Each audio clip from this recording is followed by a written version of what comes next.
Innovation is based on a book I recently published called America's New Map. The story I'm going to tell you begins with U.S.-style globalization, an international liberal trade order born of American ambition after the Second World War.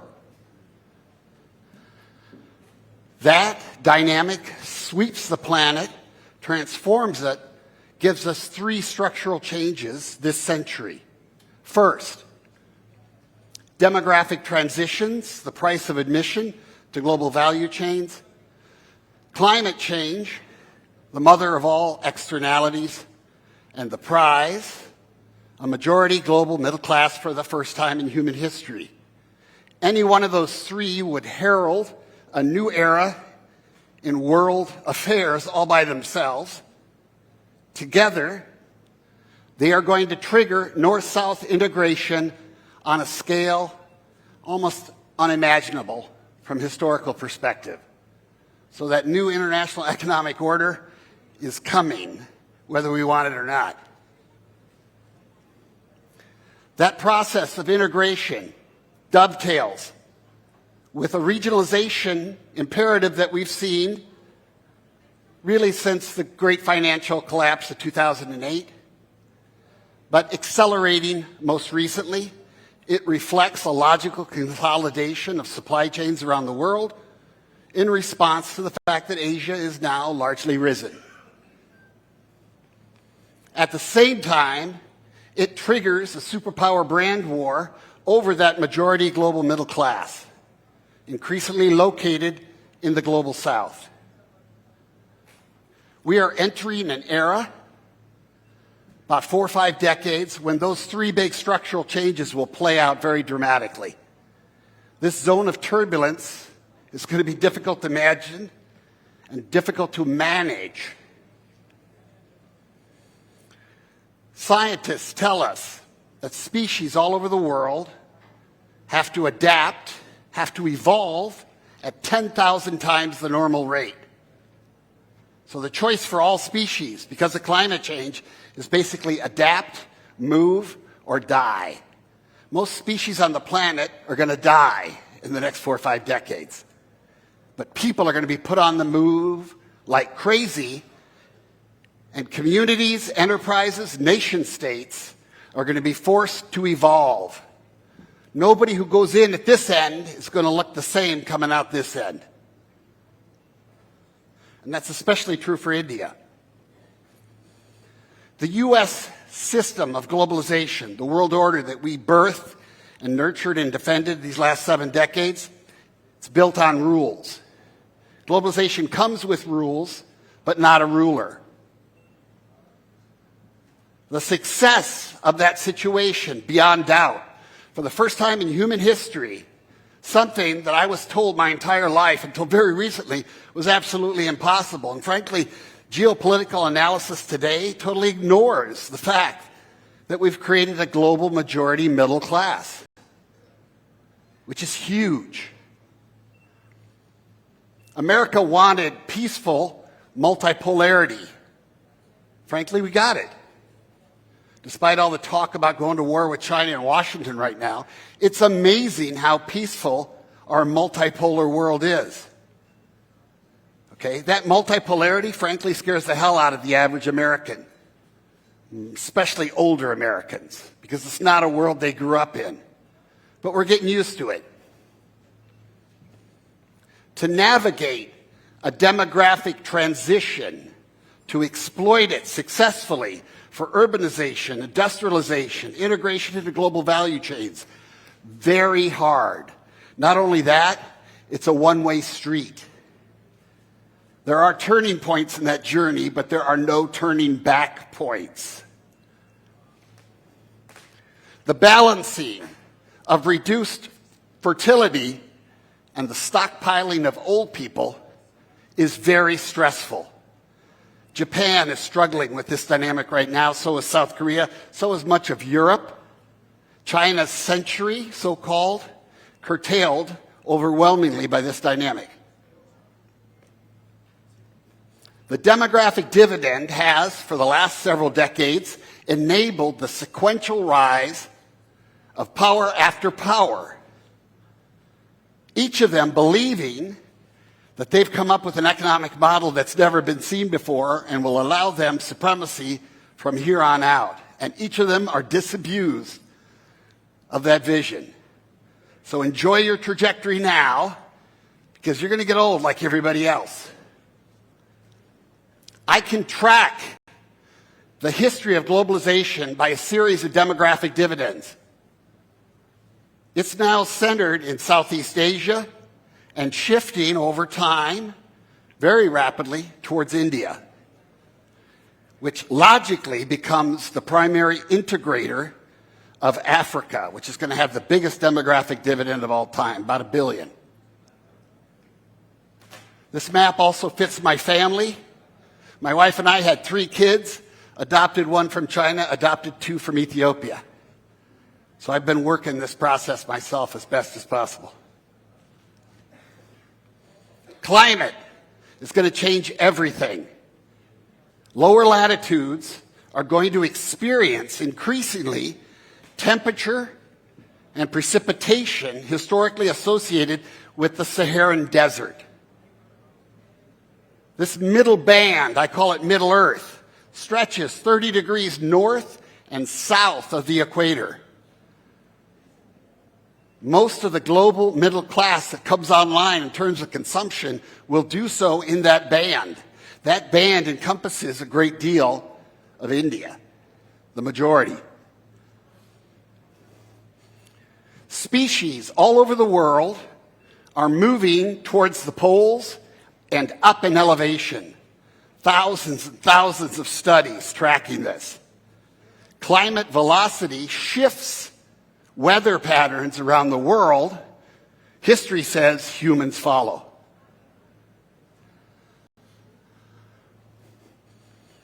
There will be the world's biggest real estate transfer over the next several decades. Roughly 1/10 of the world's land mass, 2 Australias, is going to disappear across that Middle Earth in terms of livability and airability. Magically, the same basic amount is going to appear in the new north, the northern quartile. No money's going to change hands in this transaction. And the irony is, of course, the people who caused climate change are going to get that extra land, and the people who didn't are going to lose that land. We have lived in a world for millennia, east-west in orientation. Jared Diamond, guns, germs, and steel. The wide parts of the world developed faster, conquered the tall parts of the world. Climate change reverses that logic. In a north-south world, it's better to be long. And quite frankly, it's better to be skinny. Less damage from climate change. Here's the problem set. We're going to look at unprecedented north-south integration, compelled by climate change. The South presents needs in this regard. The North tends to view this largely in terms of cost. The goal is obvious. We want to limit impact and boost resilience across lower latitudes, keep populations in place. Economic answer, traditional. Foreign aid, always too little. Foreign direct investment, often too late. Private money craves stability. And the future of that Middle Earth is anything but certain. Governments in this part of the world are going to see their farmland shrink and their cities boom. Some will not survive this process. They'll become failed states. Those that do become failed states will be viewed as military threats by many in the North, if only for sending their way climate migrants. If I live in this situation, the question is, should I stay or should I go? If I go to the city because I can no longer live off the land, I become subject often to informal economy exploitation and to criminal groups. I may give up, leave the country, go one country over. If I get tired enough, I head north, sometimes thousands of miles, oftentimes on foot. At that point, the North has a response, a political response: resettle or repel. Recently, Saudi security forces killed about 1,000 Ethiopians, all of them, I would argue, climate migrants coming over the border from Yemen, escaping a mega drought. Italian Coast Guard let a ship with 1,000 climate migrants sink in front of them, all hands aboard, drowned in the Med. A U.S. governor proposes shooting even women and children coming across the Rio Grande River. This dark future already arrived. I argue for a whole of government soft power response. The North needs to offer the South eventual membership in larger unions, socialize the risk, increase certainty, attract the foreign direct investment, keep resilient populations in place, extend security networks, depress threats. Superpowers are going to work their vertical slice, north and south, because pain prioritizes.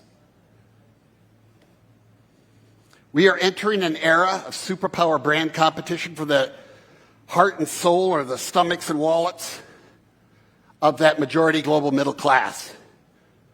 These processes I describe are going to create a lot of geopolitical orphans, climate migrants, failed states. That triggers sort of a free agency mindset.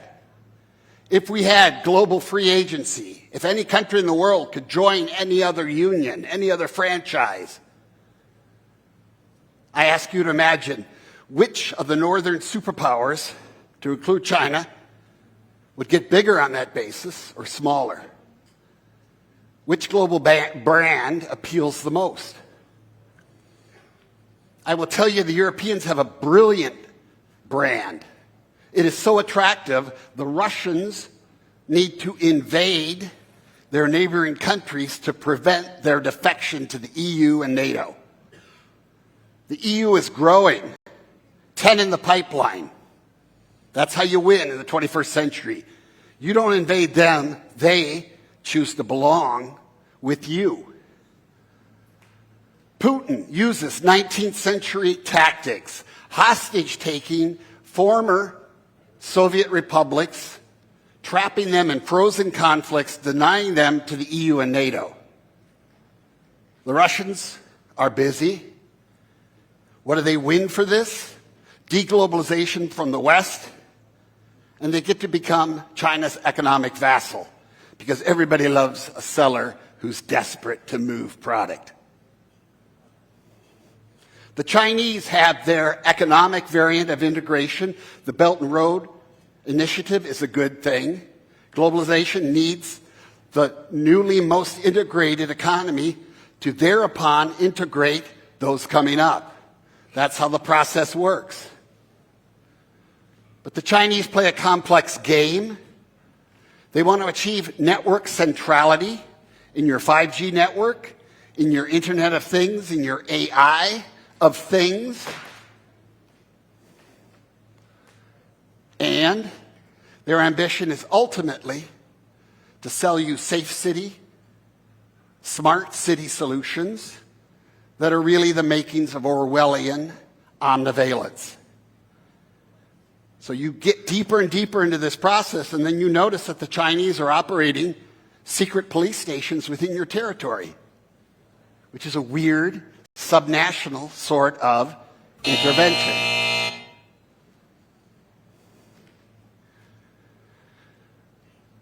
I'm going to describe a quantum grand strategy where you go after individuals in other countries. You target them subnationally, you try to capture and fracture their identities, transmute their allegiances. When you go after that identity nucleus, you tap into all sorts of data pools, how they relate to others, how they transact, what media they consume, what worldview ensues. All that penetration, all that data collection allows your AI to get smarter and smarter and smarter. You begin to anticipate the needs. And the more you can do that, the more you can condition the target. So the goal here is to capture. Now, in the West, we have players who dominate each of those levels. In the West, they tend to compete. In authoritarian governments, they tend to collaborate. And that's when they can really get inside. Doesn't matter if you take the red pill or the blue pill, they got you. China's building that matrix, one country at a time, one smart city at a time, one citizen at a time. If you think a foreign government can't capture the allegiance of your individual citizens, I would say check out Vladimir Putin's hold on America's Trump right-wing base, which is absolutely amazing. Body snatching of the highest order. So we get to India. China, by all rights, should be integrating India in global markets and flooding this place with FDI. India is wary of taking Chinese foreign direct investment. I understand it. America would like to see India help it contain China. I think that's a terrible idea. The world doesn't need China to fail. India doesn't need China to fail. China needs India to succeed because India is going to be the integrator of note for Africa. We can't disrupt that chain. We need to extend that chain. So we talk about powers rising, being risen, being past their expiration date, so to speak, and we talk about countries starting out as market players and moving towards, aspiring to, being market makers. America cheated and stole its way to the top, like everybody has done throughout history. And as you get richer, you start to care about intellectual property and being interpreted as a respected stakeholder. We embraced a market-making role after the Second World War. That begat globalization. That identity crashed and burned around 2008. And we've seen America turn inward and very rapacious in its relations with the outside world. 2024 election, even with the rebound from Trump, it's not going to fix anything in America, whether Trump comes back or not. China aspires to be an ethical market maker. And it looked really good until Xi Jinping decided he was the only guy who can run that country from here on out. And everything's gone downhill since. So China's future is cloudy. India has a path forward. The question is, are they going to be more like Russia, ethno-nationalists, fascists, irredentists? Are they going to be more like the EU, transnational, supranational, universalistic appeal? India's got a complex road ahead. This is a map my country made. We have hard copies over there. You're willing to take them?